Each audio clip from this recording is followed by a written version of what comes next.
So we have a best of time today. And so very quickly or briefly, if you are part of the last edition, session, I'll appreciate if you can just share 1 or 2 points that was your takeaway in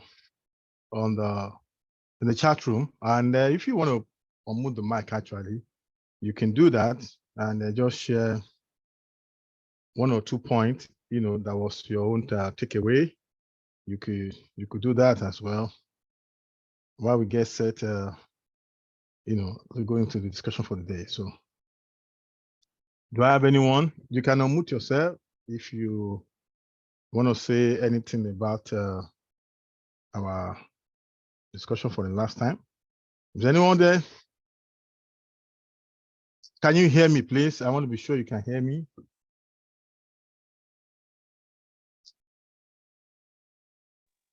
Yes, we can. Good evening, okay. Sir. Good evening. Thank you. I just want to be sure that I'm not talking to myself. Okay, good. Okay, does anybody have anything to say? If not, let me just go into it. I want to have an idea if you are part of the last one, so that I know where to start from. If you are part of the last part 1, you can drop yes. If not, just drop no. So I will have an idea of if I'm talking to a new set of people or I'm talking to those that, even though we have it recorded,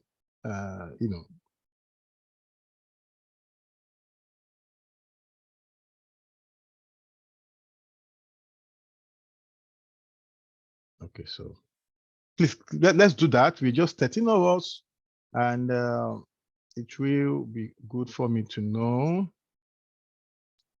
the participant and be able to have an idea of what we're talking about.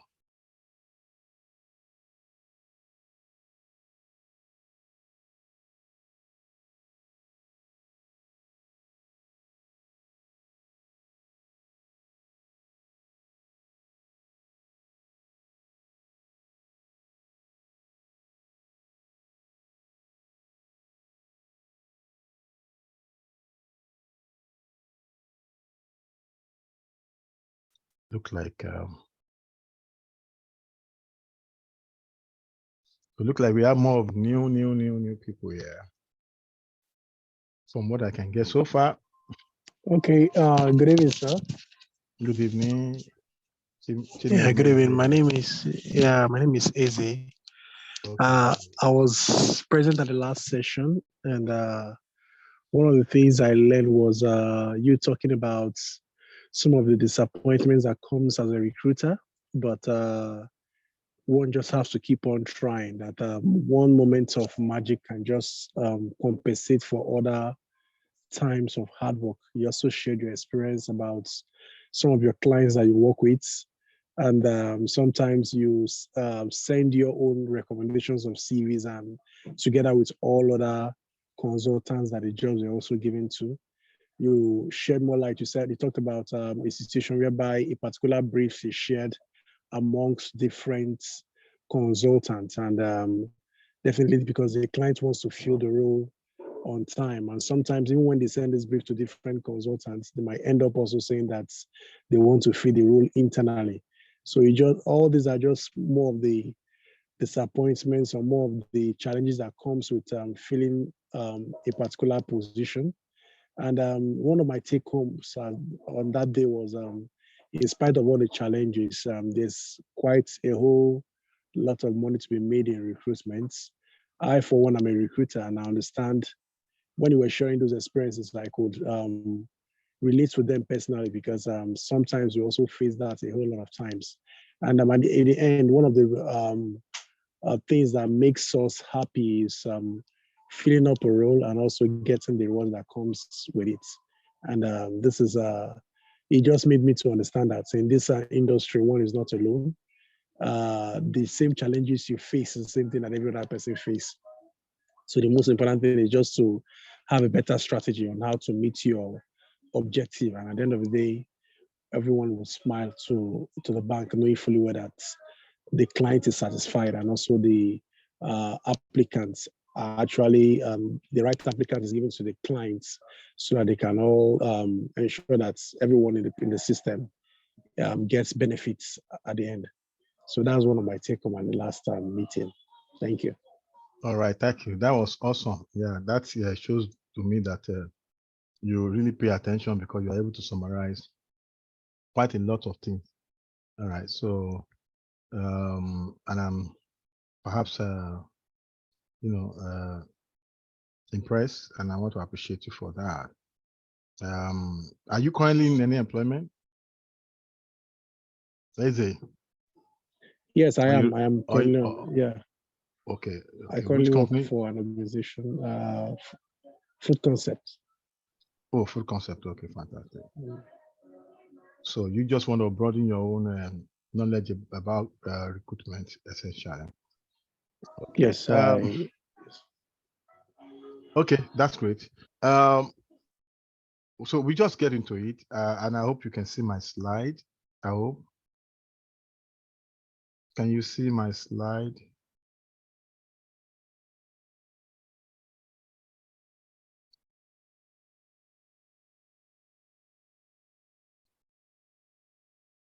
If you can see my slide, let me know in the chat box.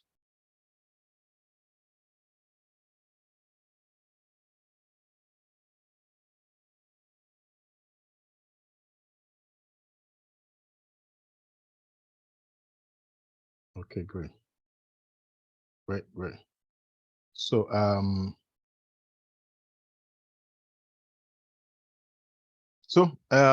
just take it up today, and I call it recruitment consultant training, part 2. And the essence of it all, like I still mentioned at the beginning of the whole process, is to it's a form of give back, you want to ask me, and it's just also to create a community of recruiters, recruitment consultants, ultimately looking at the possibility of people benefiting by collaborating, or perhaps you say support one another, or just make money. Like Eze said, the bottom line is that you make money, and that's what I'm looking at. That everybody can make money, from recruitment. Like I did mention, recruitment can be interesting, can bring in a lot of money, but it also has its own challenges if you're not getting it right. All right, so I'll take from here today, and I'll say some key responsibility for recruitment consulting executive. All right, now let me say this. Perhaps for some of us, the training is more targeted at those that possibly want to set up or set out to be consultant. Okay, it may look like that, but nevertheless, you don't have to be worried.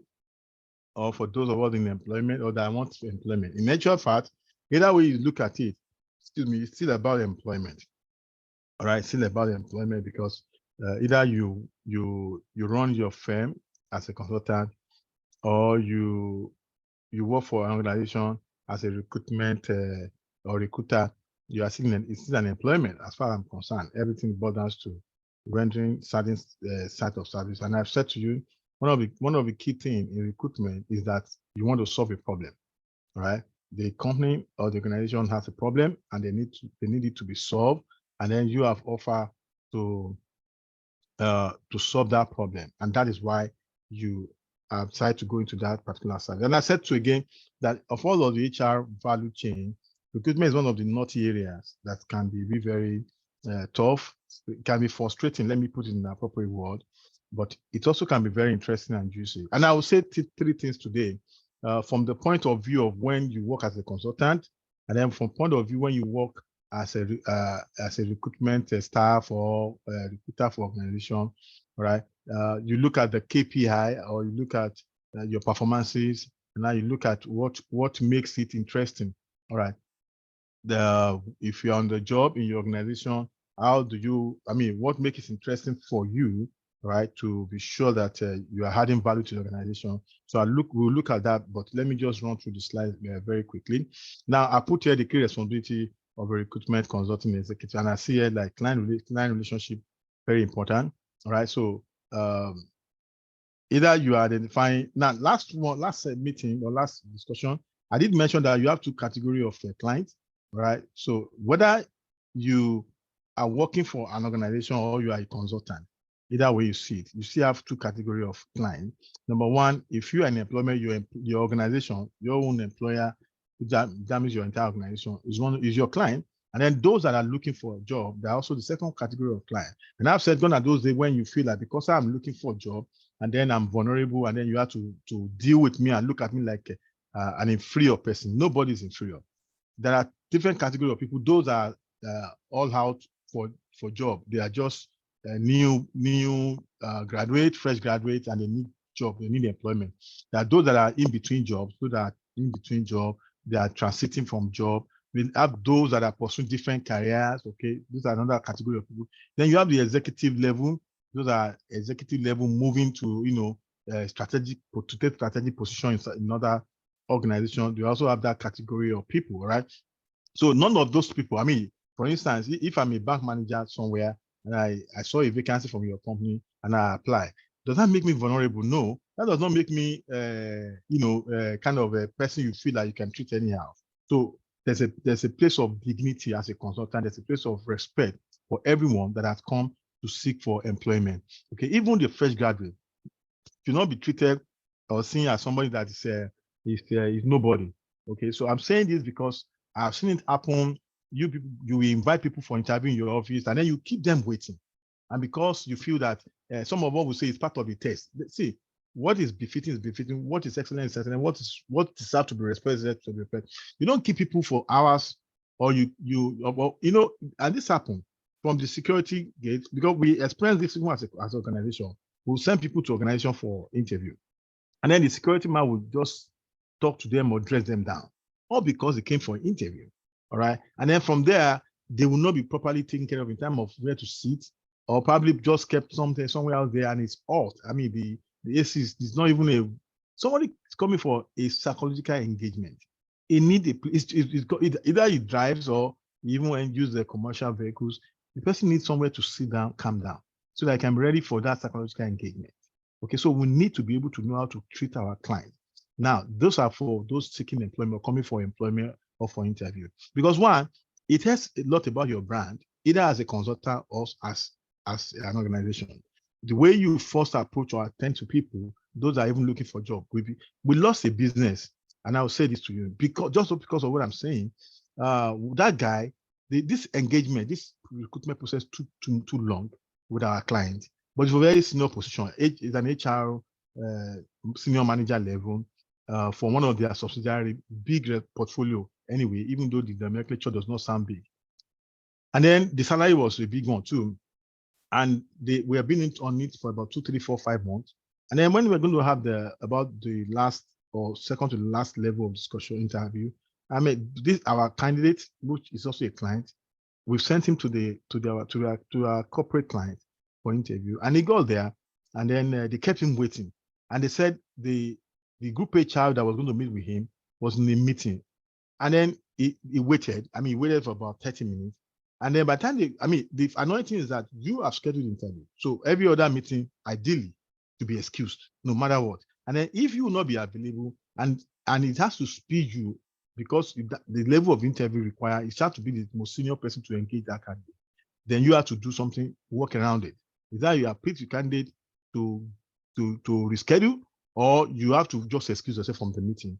Now, this particular candidate was appealed to wait for a while. He waited, and then ultimately, I think he couldn't meet with the senior manager because the person is coming. Even okay, let me say this to us as recruiters. We are sometimes not in terms of hierarchy in the HR department. Okay, most times or sometimes our level, of course, we still report to the group HR or to the HR generalist most times, sometimes, if not all of the time. So once we have done our own bit as a recruiter or recruitment executive or consultant, we push to the senior person. Now, we might still be the one to schedule that meeting. Now, we don't have to make ourselves look like the Lord Lugard and look like Lord because we are the one administering the process and make ourselves look like we are the Alpha and Omega, even though we are very relevant in the whole process. All right. Now, that's number one.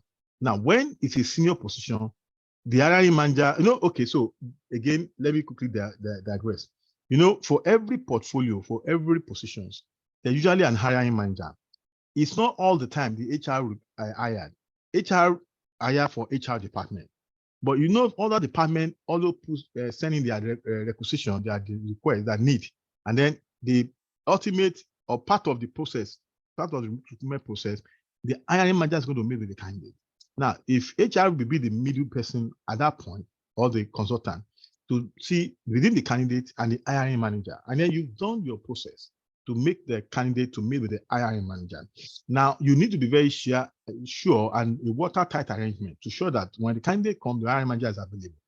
Or so that you don't have a string by the candidate will arrive, and then you say that, look, the hiring manager is busy in the meeting. Doesn't mean that the candidate that come is not serious or is not as important. Now, the story I was telling you, this guy oversee another team of HR, okay, and a very active production process, because it was going to be a factory HR, person. And then when he got to this company, that client, for whatever it is, they could not attend to him on time. And he had program himself that, look, I will come, and he had programmed himself at the maximum of 2-3 hours. He could be able to go back to his office to continue his responsibility. But he was kept waiting. Okay. And at the end of the day, he couldn't meet with his most senior person he was supposed to meet with. And then he felt like, look, if I'm going to be working for a kind of organization that seems not to really get their act together, then he felt he's not interested. When they make the offer, he collected a letter and then he couldn't take the job. Now, 3 things happened. For us as a consultant that midwife the process, we lost out. It was painful. Remember I told you this is a process that's going on for about 2, 3, 4 months. So it was so painful that, because when I look at what probably would come from that procurement process, we probably net around about 500,000 for just that one position as a recruitment consultant. Okay. Number 2, it expose or show that this particular brand, this client, the client, our corporate client, does not really, they were confused. I'll put it that way. And so for every other position we have and we push out there, imagine that guy can tell people that, look, don't mind them, they are not seems to be organized. So it has implication. All right. So the third one is that this is a position that it has taken long for us to get a fitting. So to go around again and start getting another fitting was going to be a problem.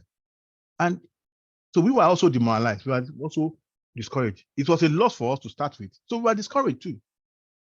All right. So these are things that happen when we run recruitment and we are unable to get our act together as a consultant, and we need to be, we need to be on top of our game. Let me put it that way, as consultant, to be sure that we are able to prepare adequately, so that because at the end of the day, like I said to you, both sides of the divide, the client A, which is the corporate client, and the client B, which is the candidate, both deserve to be respected, both deserve to be, given a place, all right, in all of the whole process, and such that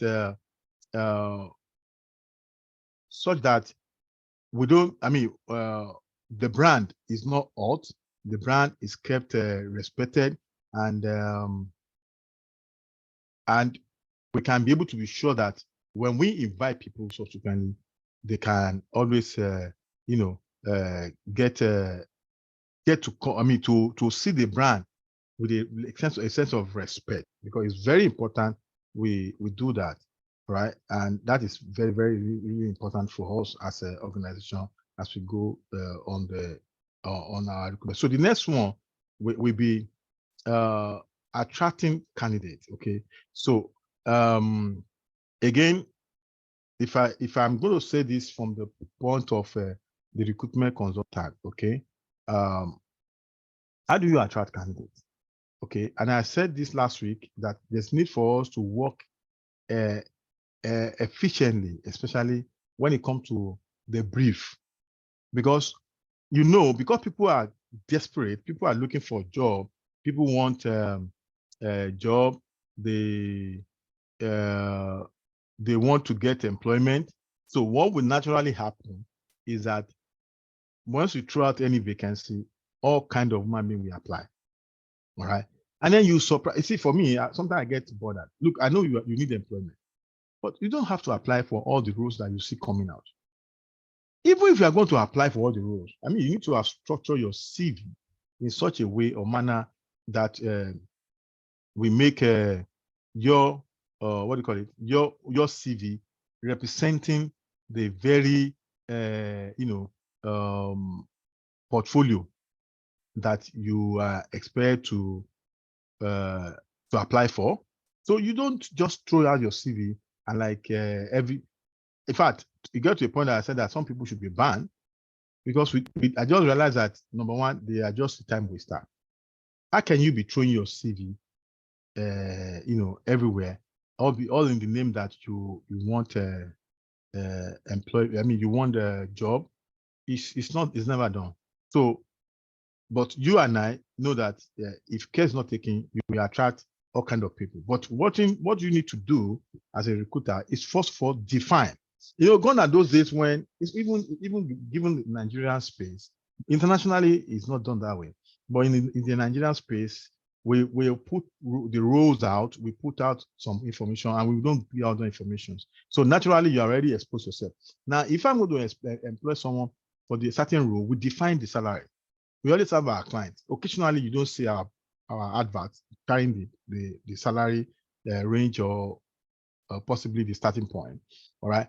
You define all of the information, the location, the salary, or the level, all those things want to be defined. And the reason is because we want to attract the specific person that we want to move for.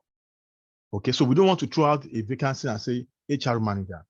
The HR manager could be of certain grade in any organization, depending on what organization you are looking at. All right. So if it's not clearly defined, I say the reporting line, I say the level, the grade, okay, the salary, then anybody, even somebody that just graduated today, will apply and say that I'm an HR manager, someone that I've not even worked there before.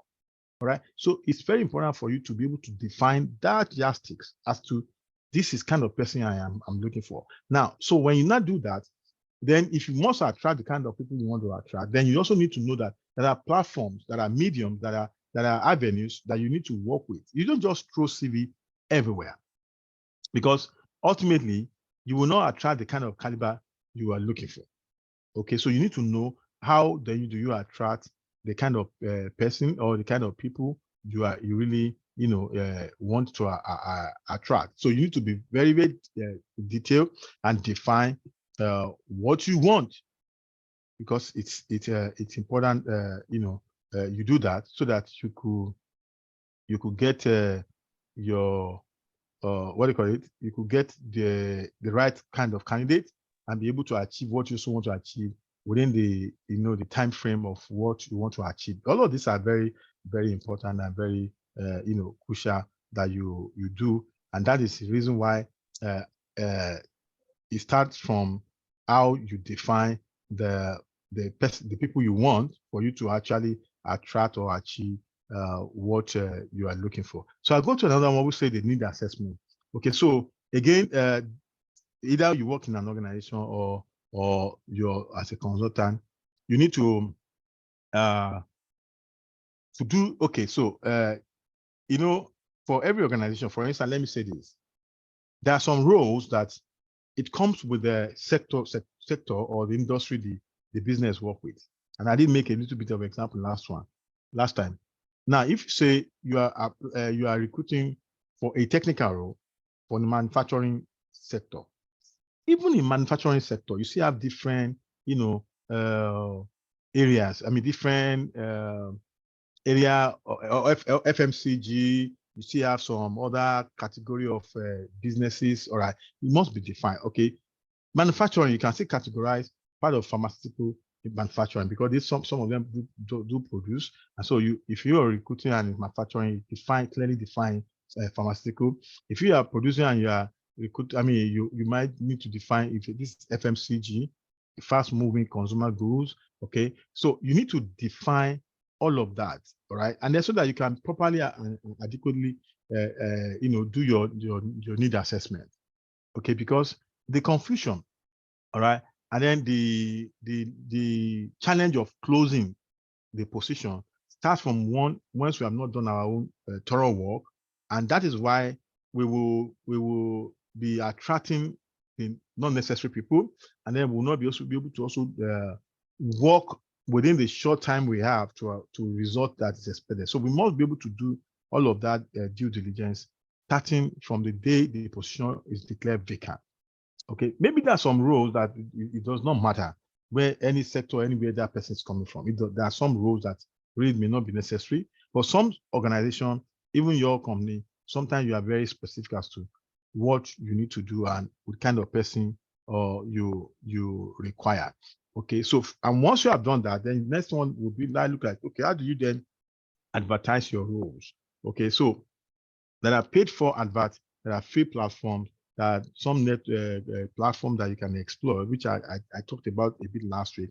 But I said today I'm going to talk a bit more about LinkedIn. We'll probably get to that in a short while. But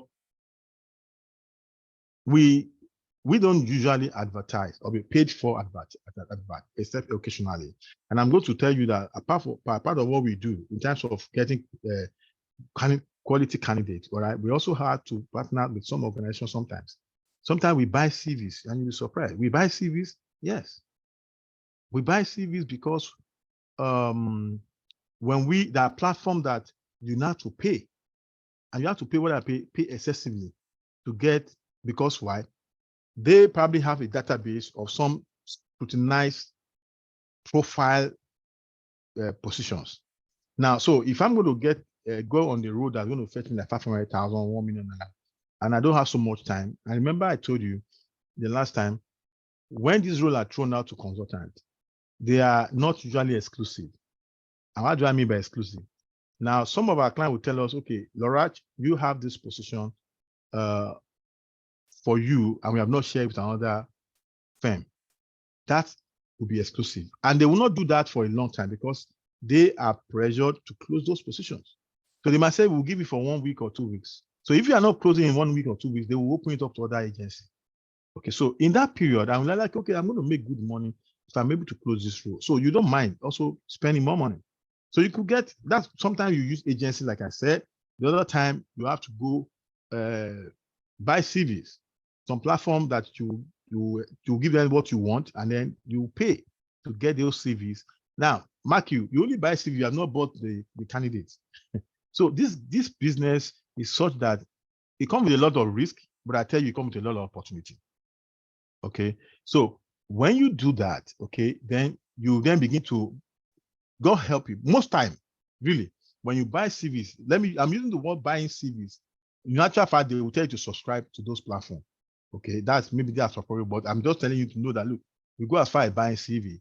Okay, so but most time they will have profiled those people, and so those people are already they are in need of job. They want job. Okay, they are in between or transiting, so they are open to employment. So it's not like you buy CVs and then you will have to run after them to know, you won't know whether they need the employment. No, you can buy the CVs. Those people are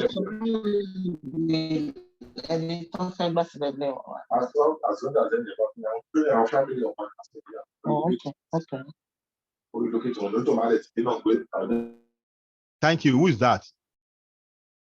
Thank you for doing that to us.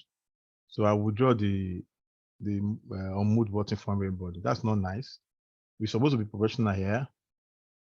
Okay, so once we do that, what then happens is you then engage that candidate and then get into the process. Now, Mark, I said to you, this as a result of pressure, that's a result of the fact that you don't have so much time and needed to achieve so much more. That's why you do that. And then some other time you go for headhunting. Now, LinkedIn is good for headhunting. On the LinkedIn, you have a place that says recruiters, the license. You can buy recruiter space and pay heavily. If you look at some of those, when you want to subscribe for premium. So I mean, sometimes we subscribe as much as 200,000 per month. Just because we needed to close certain role and we needed to work very, very much smarter. Okay, so you do that. Sometimes you pay as much. If you're lucky, maybe there are discount. You pay 100. You pay. So and all of this, even at that, you still have limited access, to what you can access. But at least you can get some good, headhunting. To be sure, and how do you work when you get to LinkedIn? Let me quickly share that with us. Of course, before now, the business have its own account. I have my own account as a person. But at the point, LinkedIn change their policy, and then they make it such a way that, okay, because of the packages and the cost and all of that, so I have to float the account of the president. I mean, sorry, account of the corporate organization, with attached to my own, account, and then then they can operate the platform. I mean, the platform can operate, even though it's going to still be separate page, but it can operate. So if I subscribe, okay, as a main account to some packages of the LinkedIn, then you can be able to review or view people's CV or resume or pages to know what you are looking for. So some of those times, what you then do is that you go directly to source for, you scout through the platform to look at who fit into what you want and what you need, and then you can then try to start the conversation, right, with them, and then begin to process from there, and then you can get good at. Now, somebody will ask me, this also be some of the trade secret of our business. Yeah, it is. But like I said, I'm doing this because I have kind of a burden and my responsibility in my heart to do that and to help a lot of people. Okay, so, and I can tell you for free that, look, whether you get the secret, you get the logic, it will stop the food on our table, on my table. Okay, so don't worry. If God had laid in my heart and I'm doing it, it won't stop what I'm going to eat or feed on. So don't worry, don't bother yourself about that. But that's the truth. That's the way you can get a lot more. I want more people to succeed and excel on their job and make money.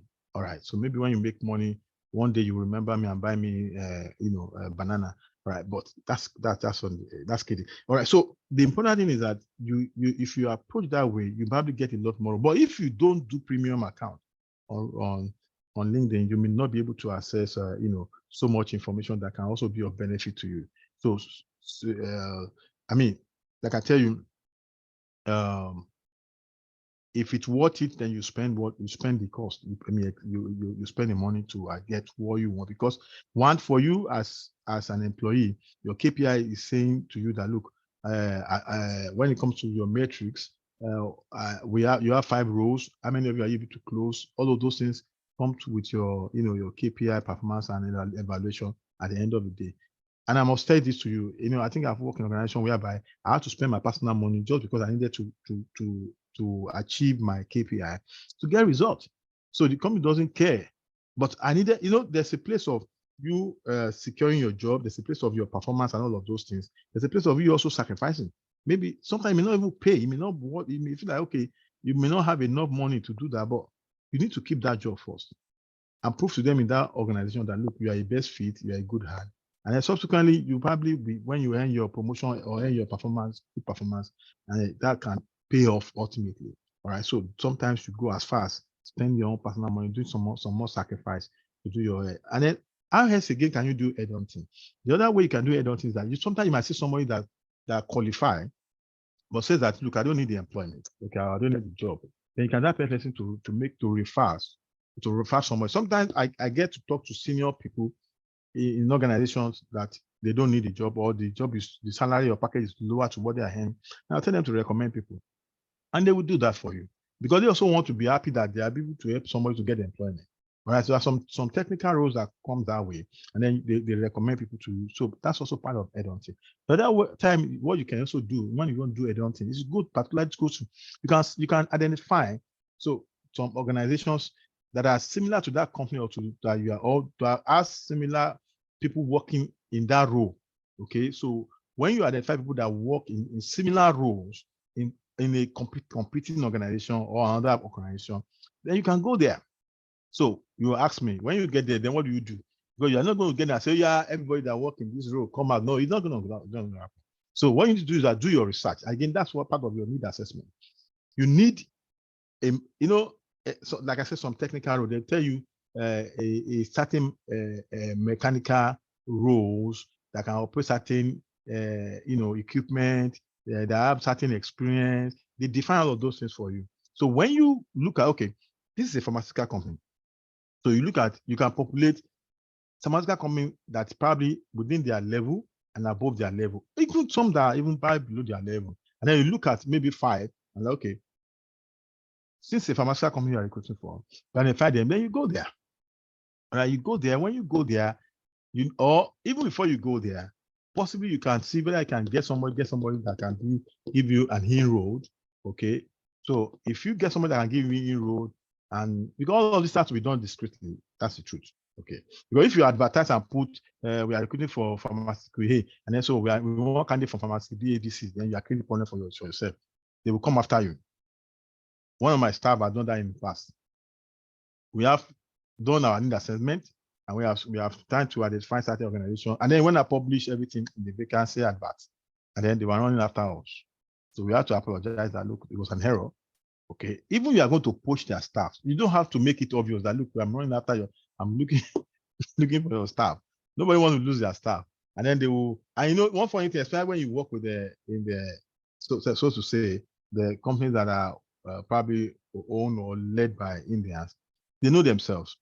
Okay, so they will then get across to their counterpart and say, why are you poaching our staff? Then they're like, no, we never do any advert calling for your staff. And they will say that, look, your agency or your staff have done that. So we need to be very careful. And that is part of what makes us professional on our job. All right. So we need to be really careful and be very professional. Just give me 1 second. Let me take some thing to help myself. That's my smoothie. Sorry, I won't be able to give you. All right. So so you need to be very careful when you are doing headhunting and very professional, all right, about it. So then again, when you then identify the company, so how do you then get involved? Okay, so part of the things you can do is you can wait for their break time. People go for break, companies go on break. Some of them will walk out of the company and wait for the closing time. Okay, and when you do that, just try to, it takes a lot of work, and I won't lie to you. It's not as if it's easy, but it can work. So because again, remember I told you it depends on the roles. Some technical roles are more important than you do this for. If they are management role, administrative role, those ones are not, you don't need to go and wait at the door. Those ones are easier. But some of those technical roles, I'm sure you have had a machine operator earning like 1 million naira, earning like 500,000. So you think that they are junior staff. They're not junior staff. They want people that are good and they are paying them so big. So, and some of them, they don't put their CV out. You won't see them on LinkedIn. So one of the best way to see them is also go to that level and then poach, scout, for them. So you wait, you go during the break hour or you come after the closing set period, all right? And then try to get an enroll or just ask for so and so. Just try have some conversation with anybody you can see, and then you can be able to get across to that person. And I tell you, you are doing this because you also know what it needs for you. So sometimes you do that, go as far as doing that your head-ons. Now, let me tell you some more managerial executive role. If you are going to do something close to the head-hunting or poaching, you can go as some of them, they go to golf club, they go to, some high-class club. You'll be surprised that you go there as far as looking for some executive position to be closed. Yeah.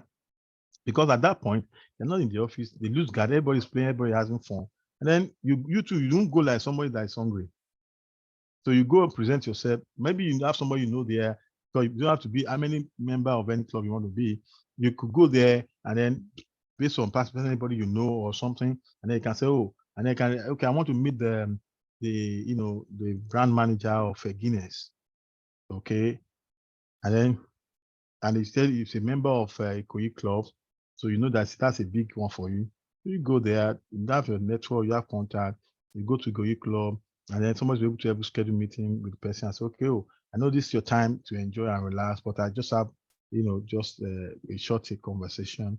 I'm working for this organization. They are new or they are coming to the country and they're a very big organization and they want somebody of your caliber on their team. All right. And I felt that it's appropriate for me to try the time to see you. So I'd just like to have your opinion, or you want me to have another time with scheduled meetings and can talk about this. So something like that. Now, somebody at that level with that kind of organization, that is not going to be desperate to look for a job. Because he's working with one of the Hague organization and probably be paid well. So if you're going to move, it's going to be a very tactical one. And then let me say this to you. You don't want to employ area sales manager and look for another area sales manager in the organization. Now, the only reason why you would do that, and I hope you are getting all of this technicality, because I'm talking about some technical things you need to understand about this recruitment. If I'm going to employ, if I'm to fill a role for assistant sales manager, okay, I won't be looking for assistant sales manager in another organization most time. Now, get this right. I'll look for either a senior sales manager or a senior sales supervisor. I mean, a senior sales supervisor or a sales supervisor, or I will look for, if I am looking at a organization that are at the same level. If I'm recruiting for a list organization, if I'm looking at another a list organization to poach from, I can't look for assistant sales manager to fill assistant sales manager role. No, it won't work. Because why? The package. Because they are both from the A list organization. So I would rather look at the B, C, D list and look for area sales manager from those lower organizations. When I say lower, they obviously are not at the same level with the A organization. Okay.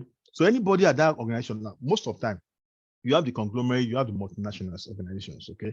So somebody from national organization, I mean, like from a local organization that is even a sales manager will be willing to and be wanting to move, all right, to a list organization. So that person will be, and in terms of package, it can still be able to meet up. But most of the time, you look for a lower grade, a lower level person to fill a senior role person. All right, that you must understand. And that same work for either a management level or a senior role level. Some management level, they will tell you, okay, even for instance, you fill a position of a CEO, for instance, and you are going to do this for a very senior executive level. Okay, so it's going to be a big organization to big organization. Packages can work out, things can work out. Because I'm not underrating the fact that some of you might have to do some recruitment at that high level. Okay, I'm not underrating that fact. So I'm giving you some of the technicalities of things that work and how it works. So we're talking about recruitment from junior role to middle level to executive level, all right, to the managerial senior level. All of this I've tried to analyze how you do your headhunting, right? And as a consultant or as a recruitment consultant, you know that if you're able to do this role, they are good deals for you, or they are good deals for you. I told you in the past or last session that look, there are times that we have had to do recruitment from one of our clients. They give us about 50 roles. Okay, so we were trying to meet up everything. We were working so hard. It was and they are for different categories. So it was tough. It was tough and rough. At the point, I just said to the team, look, you know what? Let us go categorize those that are have higher salary. Let us focus on that, because if you are on salary of 500,000 per month and I multiply by 12, and my percentage of my own service charge is social amount, and I close that, if I close 10 of that, it's good for me than closing 40 of 100,000 or 50,000 salary. Okay, but more importantly, beyond that, you want to serve your client, you want to serve your client, and want to give them service. So you don't also discriminate. I'm saying this to you, just keep it to one side. Don't go in between that. Otherwise, you at the end of the day, they'll tell you that you're not giving them what they want, because they want to fill all the roles. Okay. So that also is very important. Last one I said to you last time, I said, look, you can't do 3 hours, 1 hour, I think you can close all your roles. If you want to make money from this business, you work around the clock. If sometimes when some people are sleeping, that's why you are looking for people. And sometimes I tell my colleagues, I say, look, go to burial ground, go to mortuary. There are people that are looking for job. Now, the definition of that is that the people looking for job are there. So you have to go everywhere. Because it's not enough when you say, I've sent out adverts, and you think that people will come. No. And let me tell you something. Either as a consultant or you are working in an organization, your efficiency and effectiveness will be felt in the time, the time lag or your timing of closing roles. Because if, for instance, the hiring manager, from different departments, is sending their requisition, roles to be filled, and then within 1 week you're able to close all the roles, you get that recommendation for that. You'll be seen as a very good, good fit and or team player. But when it takes too long to close, which usually it comes not because of your fault, but that's sometimes the challenges are there. Challenges come with that. If it takes so long, sometimes you don't get that combination. It affects your KPI. It affects a lot of things about your role. So that's why I'm saying to you, look, you don't think you work within few hours, and it doesn't mean that you have to sit behind the system or computer for 10 hours. No, you have to be very critical tactical about it. Like I said to some people, I said some disciplines, some professions are very simple. I tell people, look, a surgeon, as a surgeon, as a medical person, as a lawyer, can be more easier than some of these roles. Can be even more easier than some of these recruitment roles. And somebody will ask me, "Are you okay?" Yeah, I'm okay. You know why? As a surgeon, you must follow procedure. As a lawyer, there are procedures you must follow. But for you, yeah, there's not absolute procedure. What I'm sharing right now, if you follow it as that was a procedure, you may not get results. But that level of flexibility, technically, that comes into it. Now, I use that example not because I felt those professions are too cheap. No, but I'm just letting you know that look, there are things that come that you just have to, because this is what you do. And like I've said to people, I said, whatever your hand finds doing, do it well. Don't say I'm just managing this job so that I can get another job. Let me tell you something. If you excel on the job, if you do well on the job, you get good recommendation. And I tell people again, let me quickly chip in this, that there are 3 levels of employees. Okay, same thing for you and same thing for people you are looking for. The first level of employee, sometimes they are fresh on the job, sometimes they are barely 1 year or 2 years on the job, okay, and they are looking for another opportunity. They will tell you, the place is not the place I want. And now you ask me, what has been their contribution where they are working? Because those kind of people, when they move, they just move anyhow. They don't get the best negotiation when it comes to packages. When they get opportunity, they might get job, but they don't get the best opportunity. And you know what? You spend 1 year, spend 2 years, and you jump. It also have implication on your CV because the days are counted. So you spend 2 years here, spend 2 years there, spend 2 years. So you are working about 10 organizations since you graduated from 2020 to 2023, or even sometime within the space of say 10 years. Or 5 years, 7 years, you have worked with about many organizations. So an average of half a year or 1 year in an organization, it has implication on your CV and your profile. So for me, I always say that, look, why don't you deliver and be let people say, oh, wow, this guy is good. So when you are leaving, you know that they are losing a very good hand. Okay, so it gives you a lot of strength when it comes to bargaining, negotiation, especially when you are moving. There are another set of candidates, staff, right? They're not desperate, all right? They spend more years on their current employment, and they want the job. No, they are open to employment, but you don't see them submitting their CV or applying everywhere. So those are some of the people that I'm saying to you that you have to go after, go and push, go and head on. They are open to new opportunity, but they are not. You won't see them desperate applying for all sorts of things, right? So there are a set of people like that, and there are another set of people that really look, they are not even looking for employment. You won't see them apply, all right? So it will take serious effort to even convince them. That some of them will tell you that I'm here, I just want to wait for my retirement. But if you are able to do a lot of negotiation with them, because it's not as if they are really, they are hold for transition, but they just don't feel like anything will entice them. But it does work sometimes that you might need them and then they can come on board. Right? So these are kinds of category of people that are out there that you have to work with, that are looking for employment, that you have to run after. So I'm saying this so that one, in your place as an employee, you also play a place as an individual or as a consultant. You need to understand all of this, information. Now, let me just say here, I say candidate sourcing. Okay, so I've shared some useful things about candidate sourcing, about platform avenues and where you can get them. But again, I'll say this, that look, if you are working with certain organizations for a number of time, and then for instance, if they are technically telecom organizations, and you know that you can easily sit and write the profiles of the kind of people that work there.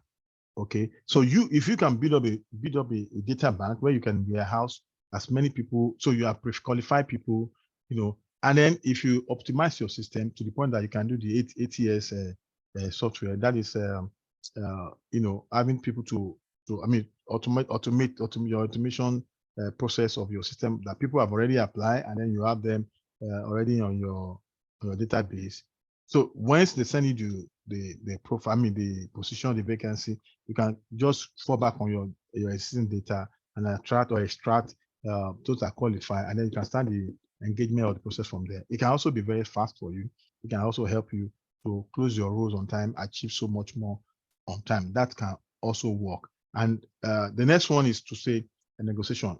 Now, on this slide, now the negotiation, it comes in different ways. Usually as a recruitment consultant, let me start with that way. Once your client has given you their budget, okay, so you work with their budget. It could be slightly above, it could be at par, sometimes a little low, and it's a good opportunity for you if a little low, because it means that you can be sure if the candidate is so good, and he probably gets a more chance of closing that role faster. But when it comes to negotiation, what I say to my colleagues is that, look, once we have get them across, assess them and send them to their client, haven't done the profiling, and they could not close the negotiation, we come into it. Okay, sometimes, as a third party, we not engage the candidate to get why they feel that they are not moving on with the offer. And then we go back to the client and like, okay, let's negotiate. And that again happened in one scenario of a person. Unfortunately, my staff didn't tell me on time. So it became a regret because the guy has rejected the offer. And so by the time it's going to get to me, and I engage the most senior person, the group HR, I say, oh, okay, let's have another meeting. Let's see how we can negotiate. And because I had to balance the whole part, both sides. And so the guy was winning. And by the time we are going to get back, the guy said, oh, I'm sorry. That he informed my staff that it was not going to go ahead. But unfortunately, I was not informed. So I couldn't take it off. Okay, so he had moved on to another employment. So negotiation, you have a play to play as a consultant too. You have a role to play. All right, don't just feel like it's not involved you. Because why? Remember, it's until you close the road that you will eat. If you don't close the road, there's nothing for you. So everything that has to do to you closing that road is very, very important that you must do, and you must be able to get it right. So you can involve in negotiation. You can, because some of the elements of negotiation can be, we want 10 years experience. And then you can like, look, this guy is 8 years. And then you can look at 8 years has worked. When we say cognitive experience, so it's also different from when you just say experience. Cognitive experience, he has worked in similar role, possibly similar level, doing similar job for successfully for that number of people without break, without having to graduate. So for instance, for me, if I work as a marketing manager today and I work as an HR tomorrow, all right, and I work as an HR tomorrow, all right, and then I come back to work as marketing manager. Yes, I've worked and I have experience, but not totally in a flow. Wasn't going to be consistent one. All right. So when you have such, you can make excuse, you can make some instance of negotiation for some of those things. So that's very, very important. In 2 minutes, I will wrap up so that we can have some questions, and then we take it over. I tell you, it's going to be a continuous engagement. So we can't finish everything in a day, and it's just, I know tomorrow is work. All right. So we need to go to bed early again too. All right. So that is really about that one. Let me just go to another one when it comes to what you need to do as a recruitment personnel or consultant. And I put something, I said that some desired skills, so that's very important for you. You need to work on yourself. I've talked about negotiation, so it's a skill that you need to have, all right, and it works for you if you can involve on that. You need to also look at your communication. I've talked about something about communication. There's some points that you need to escalate. There's some things that you need to do. All right, you need to communicate clearly. There's some position, some jobs you do that while you communicate with the client, you communicate with the both sides. When I say client, like I said earlier, the employee, the employer, you have to communicate to them, and it must be very clear. Okay, because sometimes I realize that there are some gaps in the course of having to communicate, and then there are some missing details, and they create a lot of problem at the end of the day. All right, so that is very important as a recruitment consultant to lay the card on the table. Don't hide information. All right. Now, again, you say if you are working for a particular organization and then you want to recruit, because you work in an insider, you want to close that role and you're trying to hide it from them. Don't forget, the moment you do that, the employee, when he gets on board, he will discover. When he discovers, there will be problem. So, to the extent, the possible extent, to what will not cause a non-disclosure problem, you can divulge information that they need to know that will help them make decisions that will also not hurt your organization. So you don't have to say things that will be against their rules or your procedure as an organization of your own organization, but you can be able to be clearly communicate things that they need to know ahead of that. Then, so you as a person, as a recruitment person, you must be able to have that mindset of problem solving. I tell people, the moment you see your job as a solution to certain problems, then the moment you get fulfilled, each time you're able to accomplish a result. But when you see your job as like, yeah, it's my job, it's my employment, then you don't see that you're solving problems. You just see like in a portfolio, or just see that you're just you go to office daily and you come back. You won't appreciate what you are doing. You won't put in your very best. So that's also very important for you as a person to know that what you are doing, everything you are doing, what I'm doing right now, I'm sharing information, I'm solving problems. And I see that's a problem. And I see that's expensive for me. All right. Because I've not even, okay, so I'm supposed to be doing other things, quite all right. But I couldn't. I have other meetings I don't go right now. I couldn't, but I decided to do this and I'm doing it for free. Okay, so it's expensive for me. So you didn't pay money for it, but I'm paying for it. Okay, because I want you to benefit from it. So I see that as a problem. I mean, I'm solving problems. Okay, so that's the way you must see it. If I just felt like, okay, I just want to talk, why should I want to talk? Why should I want you to come over and I want to talk? Is talking my problem? I could record it and say, go and listen to it. But I felt, okay, I want to solve certain problem.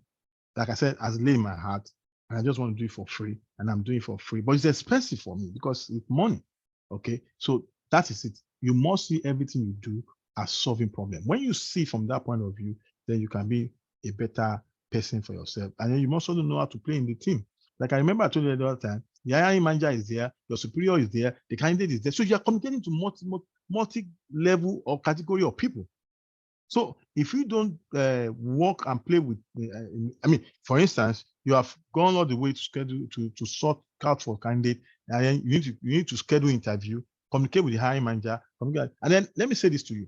One of the things that also happened in the process of not getting it sorted on time is this: you have sorted out the interview schedule, you have communicated to all parties, and then on the day of interview you look away. It's sometimes backfire, and I tell my teams, because for me, once interview has been scheduled by the client, right, as a consultant, I want it to happen, because if it happens, it moves us closer to closing the position. If it doesn't happen, I don't expect anything. The more we are able to close the position, the more I'm happy that I can send in my invoice. So that's what I'm working for. But if it's about, we have already communicated to them and they didn't show up, no, it's not paying me. So I must, in fact, if I have to pray and fast for that day of interview that this person must show up, and then they must do the interview and conclude now, I have to, because that's where I have my living from. So that's why I'm saying you must be able to work and play in a team. You know, the very day of the interview, you call the candidate, some hours to you, follow up, send message, and you have different platforms to communicate. You have your WhatsApp, you have SMS, you have your email, you have the phone call. Okay, so you can communicate through all of this medium. Don't just exploit one, because you want it to happen and you want to close the road. And not until when the road is closed and there's an onboarding, you don't get anything as a consultant. You know, like I told you, it can be painful. You've gone through all this process, and then by the time they sort it out and they negotiate, and then they can't close the position, they can't resolve, and then they say, oh, I'm sorry, they can't take the offer. It's always painful. And you're like, this is $1 million working on his 2 leg away. You know, it can be painful. So that is why you must really pay attention to, and you must work very well as a teamwork. And again, you have to be be an organized person. Okay, so I've said this earlier.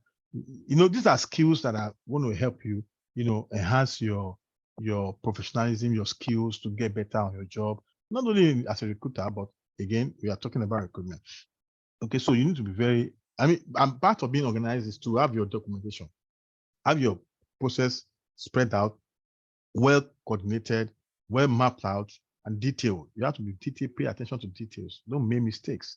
Even though it's okay if you make mistakes, but try as much as possible to see how you can avoid that, and you can get better. I've talked about negotiation, and I've talked about adaptability to flexibility is one of the things that you have to do. You know, changes is constant, so you have to be very flexible in your approach. Don't be too dogmatic. Don't be too tough on yourself.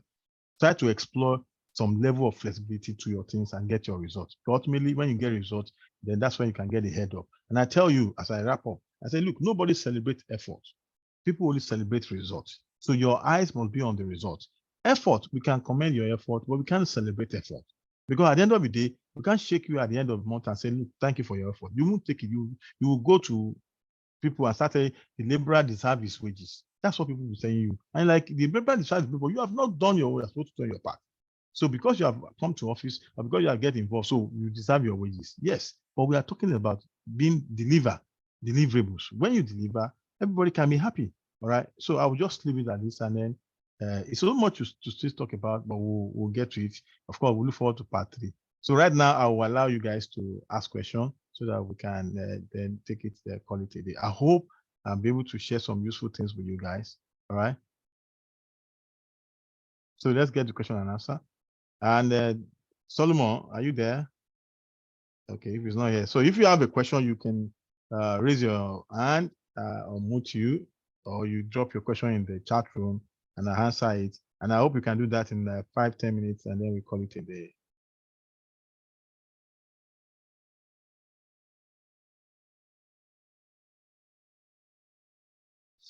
Yeah, Akintoye, you can unmute yourself and speak to us.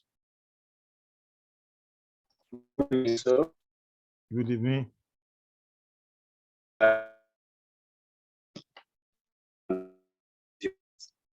Your network is